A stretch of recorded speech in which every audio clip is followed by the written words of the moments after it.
चिरां रुनिकाटा हाग्रा रेन्जारनि सिङाव आयेन बेरेखा हा दखल खालामनायखौ होखारदों। रुनिकाटा हाग्रा रेन्जारनि सिङाव गोग्लैनाय सान्तिपुर ओनसोलनि अदालगुरि खाथिनि 1 नं 2 नं खालबारि हाग्रा ओनसोलाव दिनै आयेन बेरेखा हाग्रा दानस्रायनानै न' लुना थानो आरो आबाद मावना थानो नाजानायखौ हाग्रा बिफाननिफ्राय होस्रांदों। खौरां बिजोंनि सिगाङाव रुनिकाटा रेन्जनि रेन्जार जसमानिक मोसाहारि बिथाङा फोरमायदों दि चिरां जिल्लानि रेफु रिजार्भआव आयेन बेरेखायै हाग्रा सिफायना न' आरो आबाद मावना थानो नाजानायखौ सोरखारनि बिथोन बादियै हाग्रा रैखा खालामनो होस्रांदों। ओरैहाय बिथाङा फोरमायबावदों दि जायफोरहा गोजान ओनसोलनिफ्राय हा गैयैनि थाखाय थाफैनायफोरखौ सोरखारनिसिम हा होनायनि राहा लानो खावलायदों, नाथाय जायफोरा हा हु न' बां दंखायो बिसोरखौ बिदि खालामनो नाङा होननानै खावलायहरदों। बेराफारसेथिं होखारजानाय सुबुंफ्रा खौरां बिजोंनि गेजेरजों फोरमायदों दि हा गैजायैनि थाखाय न' लुना थानायफोरखौ सोरखारा सिफायोब्लाबो बुथारोब्लाबो बिसोरो बे जायगानिफ्राय थाङा आरो बे सुबुंफ्रा सोरखारनिसिम सोंथि खालामदों दि बर' हारिखौल' मानो होस्राङो, गुबुन हारिखौ मानो होस्राङा। फिसाफोर जोङो हा लाफैदोंमोन, जोंहा जेबो गैजा रोङा, गैया फिसा फिसौ होनो थाखाय जोंहा जेबो गैजा रोङा फिसाफोर। बबे गामि? दिखियाजुलिनि 4 बोसोर जाबाय। सिगाङाव बेबायदि ओहो एसेथ' खोन्थाखानाय जादोंमोन जेनेबा न' सिफायगोन होननानै। सिफायगोन खोन्थादोंमोन दा? खिन्थायाखै, माला खिन्थाफेरा नै एबारसो नटिस हरदों नोंसोरो। जों आगोलनिफ्राय मिथियाखै बेबादि सोगोन होननानै। जोंनि न'खौ गासिबो दंस' खालामजोब्बाय, जोंनि आबाद खेथि गासिबो, आरो जोंनि गोजा न'खौबो दिनै सिफायबाय। जोङो बादा होदोंमोन, मानियाखै। सरकार लेभेलनिफ्राय फैनानै दिनै जोंखौहाय बेबादि गोदाव सोराव खालामबाय। जोंनो बे हाखौ नांगौ। जोङो जोंनि बिटिआरनि प्रमद बर' बिथां सारनियाव जोङो खावलायहरो, जोङो बिनिफ्राय माब्लाबाबो ओंखारलांनाय नङा। जोंनि जिउखौ जोङो दान होगोन। सरकारनि मानसिया जोंखौ गावथारलाङो ना बुथारलाङो, सिथारलांब्लाबो जों बे हानिफ्राय माब्लाबो ओंखारलांनाय नङा। आरो दिनै जोंखौ इभेकसन खालामदोंबा बै गुबुन जाथिफोरखौबो खालामनांगोन। बिसोरखौ खालामाबा जोंनो माबा मोनसे खालामहैनाय जागोन। बिनि थाखाय जों एक्सन लागोन। जुदि जोंखौल' इभेकसन खालामनानै बे सावथालफोरखौ खालामाबा जों माब्लाबाबो जिरायनानै थानाय नङा आरो बे हानिफ्राय जों माब्लाबाबो ओंखारनाय नङा। आरो जोंनो बे हाखौ नांगौ। जों बबे जायगायाव थांनानै संसार जाहैनो, जोंहा फिसा फिसौ दं, बिसोरखौ फोरोंलांनाय फेदेरलांनायनि जोंहा माबा मोनसे मिजिं थांखि दं। मावनानै दांनानै जानायजों दिनै जोंनि हाफ्रा दैफोरजों खुरखानानै दिनै जोंनि हाया सिलिंखार जाबाय। जोङो दिनै अन्थाइफोर खनबायबायनानै जानांबाय, समनि गेजेराव बन फाननानै जानांबाय। जों दुखुथिया बर' फिसाफोर। बर'आ दिनैहाय मोनथाय दङ जे गोदोनिफ्रायनो आबै आबौनि आमोलनिफ्रायनो बर'आ ट्राइबेल हिसाबै बेबादि रिजार्भ ओनसोलाव मैहुर खालामनानै जानो, हादान सिफायनानै जानो मोजां मोनग्रा बर' जाथि। बेनिखायनो जोंहा मोनथाय दङखाय जोङो बे रिजार्भआव हाबदों आरो बे रिजार्भखौ जों दखल खालामदों आरो बिनिफ्राय जों ओंखारनो होननानै जों फैयाखै। बेयावनि बर' फिसाफ्रा जोङो बेवहाय फैनाया 2016 मायथाइयाव जोङो फैदों।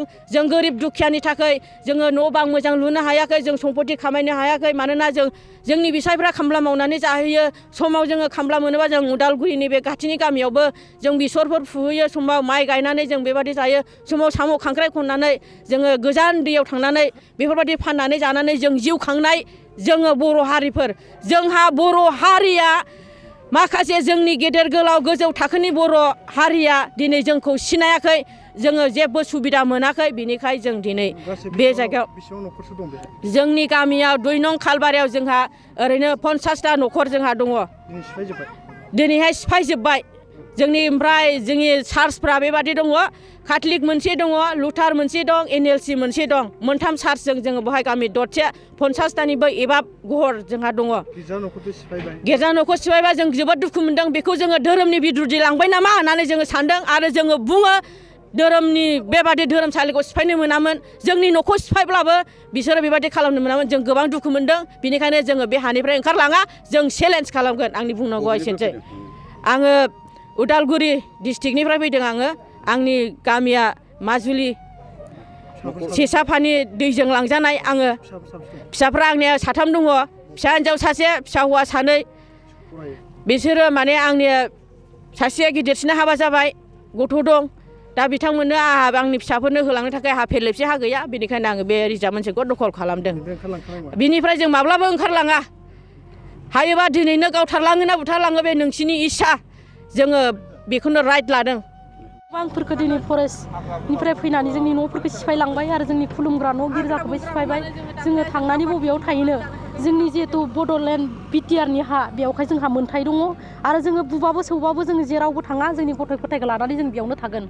जोंखौ जियानो खामा मानो जोङो 2016निफ्राय जोङो न'फोर लुनानै थानो हायाखैमोन इदिनो फिसा फिसा बादा लुनानै दङमोन। दायो जोङो जि एसे हाजिरा खामला मावनानै जों तिलपारफोर खानानै थाबाय बेखौ दिनै फरेस्टफ्रा फैनानै जोंनि न'फोरखौ संहार खालामदो आरो बिजों लोगोसे जोंनि खुलुमग्रा न'फोरखौबो सिफायदो। जों बेवहाय गोबां दुखु मोनदो आरो जोंनियाव सिन्ता बेबायदि दुखुआ फैदो। गासै बेसेबां रायजोफोर दं बे जोंनि बे एरिया खिनिया जोंनिया 7टा गामि दङ आरो बिथिं गोबोरखिथि दङ आरो बिथिं दैलामथि दङ। जोंनि गामिया बेखिनियानो। जों गिर्जा न' गंथामखौ जोङो मादा खालायदोंमोन। जोंनियाव बेप्टिस्ट लुथार काथलिक दङ इसोर मानियाखै गावसोरनि आयेनखौ गोरा खालामनानै बिसोरो बेबायदि सिफायनानै थांबाय। बेवहाय अयनाय जादों बिसोरनि सिफायनाया बेवहाय जोंखौ अननानै जोंखौ नायनांगौ बिनि उनावनो जोंनो न' होफिननांगौ। जोङो बेबायदि गिर्जा न'खौ सिफायबा जोङो मासबाद जिंगाबिलनिफ्राय आङो नोंसिनोथ' खोन्थाखादोंमोन न' सिफायगोन होननानै बिसोर न' सिफायगोन होननानै खिथादों होमबाबो जों बबेयाव थानानै थांनो जों थांनो हाया जों बेयावनो थानानै जों थागोन। काथलिक जिराय बियो आरो जोंनि बेप्टिस्ट आरो लुथार दंबावो। गथ' गथाय 3 दङ आंहा सासे फिसाला 2 फिसाजो। आं बेबायदि गैयिनि थाखायनो बेबायदि माबायाव राजस्थानाव बे मावरिया स्कुलाव आं दोनहैयो। सासेखौ 9 मोनबाय दायो क्लास 9। न'खराव हा हु दंना गैया? न'खराव सिगाङो जोंहा हा हु दङमोन ओमफ्राय जिंगाबिलावहाय दै होखाजोबनानै जों रिलिफ जानानै ओमफ्राय दायो फैबाय। मिसा होनदोंबा नोंसोर नाय जिंगाबिल मासबाद फाग्ला दैया होखारदो जोंखौ दाबो रिलिफावनो दङ खायसे। 39 बोसोरनिफ्रायनो देहायारि जोथोननि बिथिङाव बुहुमनि बयजोंबो फोथायजानाय लोगोसे साबसिन आरो रावजोंबो रुजुजायै गोरोन्थि गैयै फिथाइनि रादाय होग्रा एप'ल' डायग्नोस्टिक्सआ नोंथांमोननि साखाथियाव सौफैबाय। बे एप'ल' डायग्नोस्टिक सेन्टाराव थैजों सोमोन्दो थानाय गासिबो बेराम कभिड-19 बेराम खि हासुदै आरो गुबुन गुबुन बेरामनि आनजाद खालामनाय जायो। नोंथांमोनहाबो आनजाद खालामजाफैनो हागोन। थङा जाबाय क'क्राझार टाउननि मालदां बाजारनि साखाथियाव थानाय रिलायन्स पेट्रल पाम्पनि उल्थाथिं। रोखायै मिथिनो थाखाय नोंथांमोनहा 6001517103 नाम्बाराव सुलु लानो हागोन। एप'ल' डायग्नोस्टिक सेन्टार क'क्राझार।